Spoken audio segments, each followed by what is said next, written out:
Look at the colour on these leaves. This is a sumac tree. It's also a mistake. I wanted the edible variety, but I got this one instead. Still pretty though. That time of year, and we've got another resource that we can use. So let's find out more about it.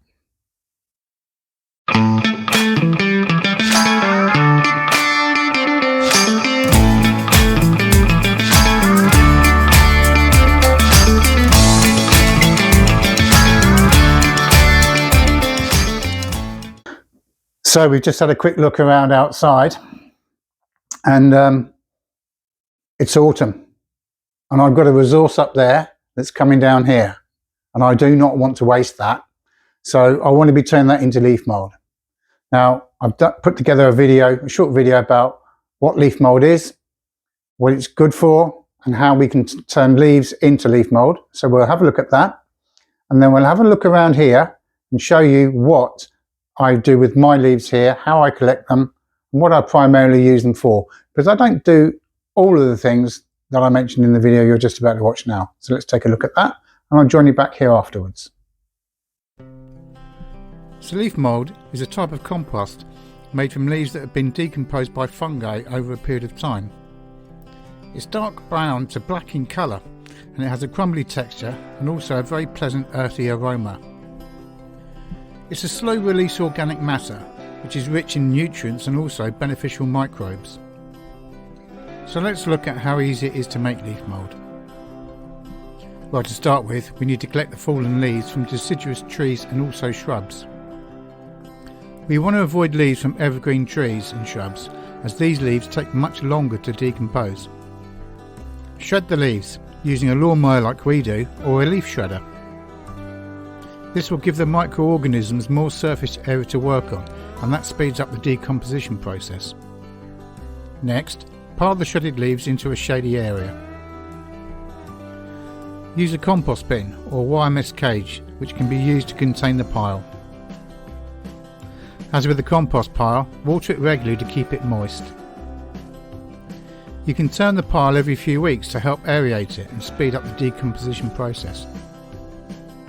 Leaf mould is typically ready to use after 2 years of decomposition.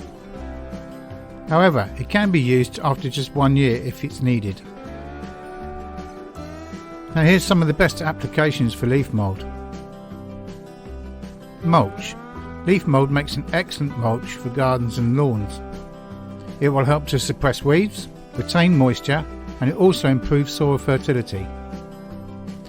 You can add it to a potting mix to improve its drainage, aeration, and also the nutrient retention. It's also a good soil amendment. Leaf mould can be added to garden soil to improve its structure and also its fertility. We can also use leaf mould as a seed starter mix for seedlings. We can use it as a compost activator. The leaf mould can be added to compost piles to help them break down even faster. It's a versatile and beneficial organic matter that we can use in a variety of ways in the gardens.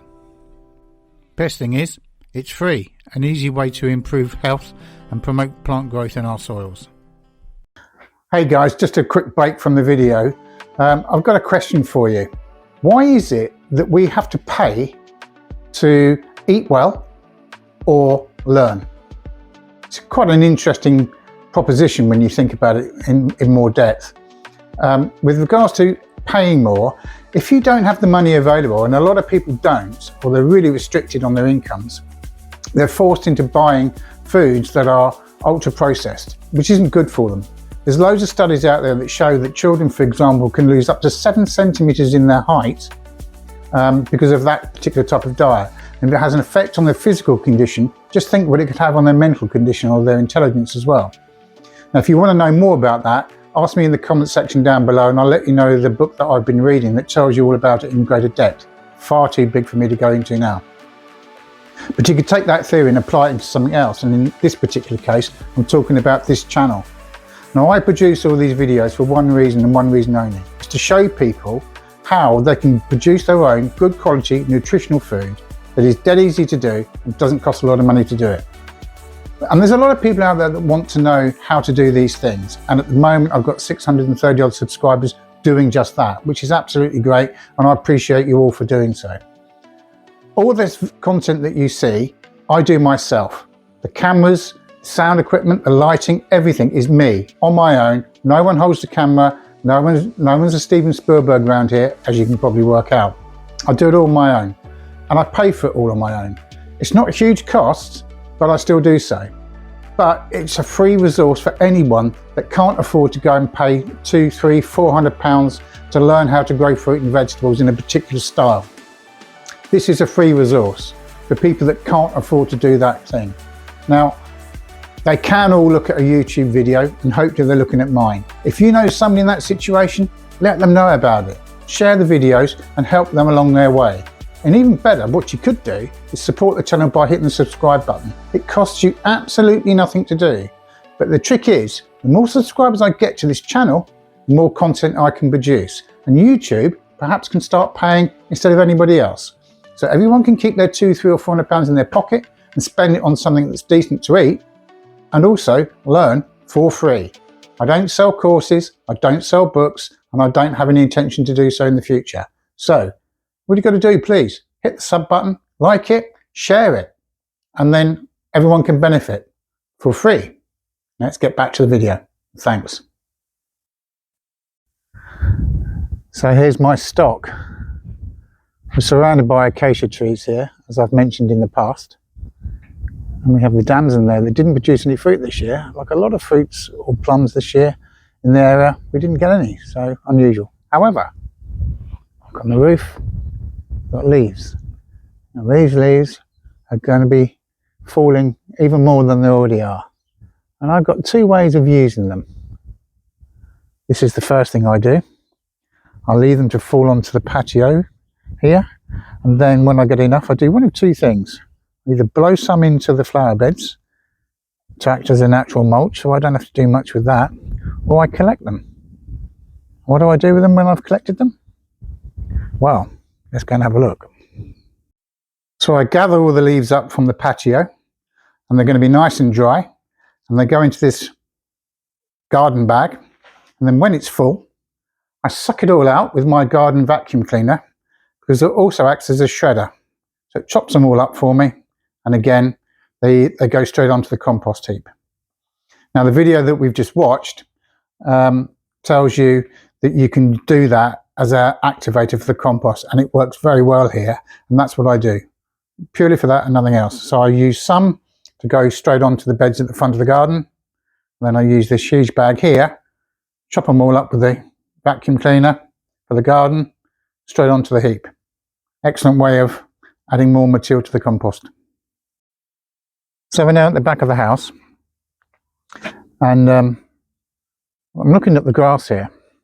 And what I do is, about 3 weeks before the end of the growing season, shall we say, for grass, I let it grow, because the leaves fall from these acacias from the side and drop down onto the grass, and the length of the grass holds them in place, so they don't go anywhere. And then when I've got enough, I'll come out with a lawnmower with the grass collection box on the back, and I pick up all the grass and all the leaves, so it pre-mixes it for me and chops it all at the same time, and we put it straight onto the compost heap.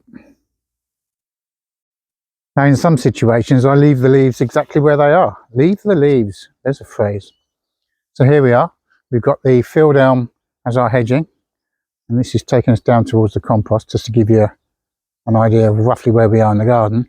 And all I do is I just leave these on the ground. And it's the same around the whole perimeter of the garden. These will rot down over a period of time, obviously, as we've just learnt. They'll continue to feed the hedge and also hold its moisture. But the other thing about this is there'll be lots of bugs and creepy crawlies in here, which is an excellent food resource for the birds during the winter. I do come out here sometimes and I throw a lot of seed down here as well. Quite nice to watch all the birds buzzing around. As you can see, they use it as a bit of a roosting place anyway. So it's a great habitat for a whole host of creepy crawlies, birds, and the occasional hedgehog. I do leave piles of leaves around for spike as well. So you've got a lot of leaves down there, all coming from these trees. So it's a great resource for me to collect and utilise. So there you go. All you need to know about leaf mould. It's the time of the year, so it's relevant to put it out there. It's a free resource. It doesn't cost us anything at all. So it's worth taking advantage of if we can do so. And there's lots of different ways of doing it. I know in the past traditions have said, chuck them all in a plastic bag, stab it all with a load of holes and then leave it for 2 or 3 years and it turns it into leaf mould. But you know what? You can do it quicker than that, as we've already shown you. So take advantage of it. It's well worth doing. Now the podcast is still in its early stages, but the second one came out this week. It was on Wednesday, as I've already promised. So if you want to go and check that out, you'll find it at Regenerative Gardening with Simon Adams and your normal providers of podcasts. Doing quite well at the minute, I understand. Although I haven't quite worked out how to do the chart thing. But apparently at one point I was on number 126. Not sure whose chart that was, but it sounds good, doesn't it? And also the newsletter is up and running as well. So if you haven't subscribed to that, there's a link below. Hit that one and be up to date. All these different things have different contents in them. So you may not see some stuff from the newsletter on here and vice versa. So it's worth checking them all out. And remember, it's all free. And if you know anybody that's interested or needs any help, all they've got to do is join us for nothing. Take care, and I'll catch you soon.